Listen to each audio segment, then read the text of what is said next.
एक सर्वे के मुताबिक हॉस्पिटल में एडमिट हुई हर 7 लोगों में से एक को ब्लड की ज़रूरत पड़ती है और उन लोगों को वो ब्लड मिलते हैं डोनेटेड ब्लड से, जो हम लोग ये सोच के फ्री में डोनेट कर देते हैं कि चलो अगर मेरा ब्लड से किसी का जान बच सकती है तो वो ही सही, और हम फ्री में ब्लड को डोनेट कर देते हैं। लेकिन बाकी में क्या उन पेशेंट को जिन्हें ब्लड की ज़रूरत है उनको हमारी फ्री में डोनेट किया गया ब्लड फ्री में मिलते हैं? इसका बहुत ही सिंपल और स्ट्रेट आंसर है नो, नेवर, कभी नहीं। लेकिन यहाँ पर अभी 2 और सवाल आ जाता है। हम जो ब्लड फ्री में डोनेट करते हैं वही ब्लड पेशेंट को खरीदना पड़ता है, क्यों? और दूसरा सवाल, अगर पेशेंट को ब्लड पैसा देके ही खरीदना है तो हम फ्री में डोनेट क्यों करें? हम तो डायरेक्टली पेशेंट को ही ब्लड सेल कर सकते हैं। इसमें भी सेम ही होगा, मेरे खून से किसी का जान तो बचेगी, इसी के साथ मुझे भी थोड़ा पैसा मिल जाएगा। और बाकी रहे पेशेंट की बात, उसको तो पैसा देना ही है, मुझे या तो ब्लड बैंक को।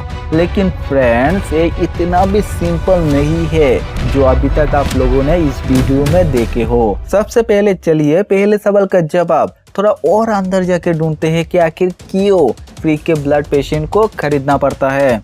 देखो, ब्लड के कलेक्शन से लेके इसका प्रोसेसिंग, टेस्टिंग कि इसमें कोई इन्फेक्टियस डिजीज तो नहीं है, इसके बाद मशीनरीज जिसके थ्रू ब्लड को टेस्ट किया जाता है, स्टोर किया जाता है, इसी के साथ वहाँ पर जो स्टाफ रहते हैं उनकी सैलरी, डोनेशन के टाइम पे जो फ्रूट्स, मिल्क वगैरह दिया जाता है उसका कॉस्ट, तो इन सारी चीज़ों में काफ़ी पैसा खर्च होते हैं। यहाँ तक डोनेशन में जितने भी चीज़ों का यूज़ किया जाता है इनको अच्छी तरह से स्टेराइल किया जाता है। जैसे बैग जिसमें ब्लड को कलेक्ट किया जाता है, इसको अच्छी तरह से स्टेराइल किया जाता है। स्टेराइल मतलब इसमें से वायरस, बैक्टीरिया को क्लीन किया जाता है। तो इन सारी चीज़ों में पैसा तो काफ़ी लगते हैं मेरे दोस्त। लेकिन यहाँ पर भी ये प्रोसेस पूरी ख़त्म नहीं हुई। इसके बाद ब्लड को स्टोर करके रखना पड़ता है। इसमें भी बहुत क्रिटिकल सिचुएशन आता है और इसको भी हैंडल करने के लिए पैसा चाहिए। डोनेशन के बाद लैब में ब्लड को 3 component, red blood cell, plasma और प्लेटलेट में सेपरेट किया जाता है। अभी इनमें से हर एक कंपोनेंट का लाइफ टाइम और स्टोरेज कंडीशन अलग अलग होते हैं। जैसे रेड ब्लड सेल को 2 से 4 डिग्री सेंटीग्रेड में स्टोर करके रखना पड़ता है, जिसके लिए रेफ्रिजरेटर चाहिए जो बहुत ही एक्सपेंसिव होते हैं। वही अगर प्लेटलेट की बात करूँ तो इसको रूम टेम्परेचर में रखना पड़ता है, जिन वजह से वायरस, बैक्टीरिया से ब्लड इन्फेक्ट होने का खतरा भी बहुत ही ज्यादा रहता है। इन सारे मुश्किल को फेस करके ब्लड को स्टोर किया जाता है, लेकिन कितने दिन तक?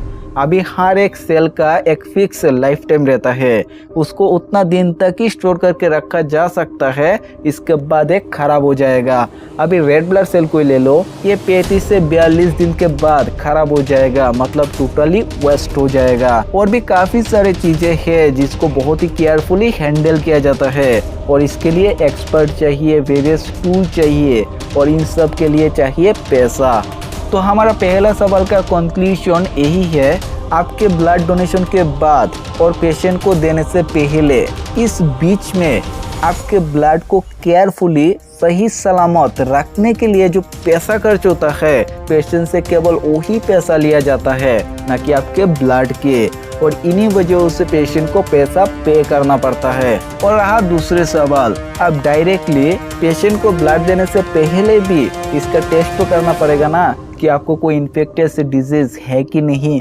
अभी टेस्ट के लिए टाइम चाहिए, एक्सपेंसिव इक्विपमेंट चाहिए और सारे हॉस्पिटल में इन सब फैसिलिटी नहीं रहते। चलो अगर हॉस्पिटल में फैसिलिटी है तब भी आपको पता कैसे चलेगा पेशेंट को कब ब्लड चाहिए और किस ग्रुप का ब्लड चाहिए? अभी किसी ऐसे पेशेंट को ब्लड चाहिए जो आपसे बहुत ही दूर है, तब क्या करोगे? हर दिन इंडिया में लगभग 38,000 ब्लड डोनेशन की ज़रूरत है और ऐसा सोच के कभी भी फील नहीं हो सकता, और इंडिया में ब्लड सेल करना इलीगल है मेरे भाई। और जो लोग ऐसा सोचते हैं उनसे मेरा एक ही सवाल है, आपको पैसा क्यों दे? आप ब्लड डोनेट करके किसी की जान बचा रहे हो, यस दिस इज राइट, पर इससे आपको भी तो काफ़ी सारे, नहीं सुने हो तो फिर से सुनो, काफ़ी सारे हेल्थ बेनिफिट मिलते हैं। Just think of it. अगर आपको ये इन्फॉर्मेशन सही लगा तो इस वीडियो को प्लीज़ लाइक करना और चैनल को सब्सक्राइब नहीं किया तो कर लो ऐसी इंफॉर्मेटिव वीडियोस को देखने के लिए। I will see you in next one. Thank you.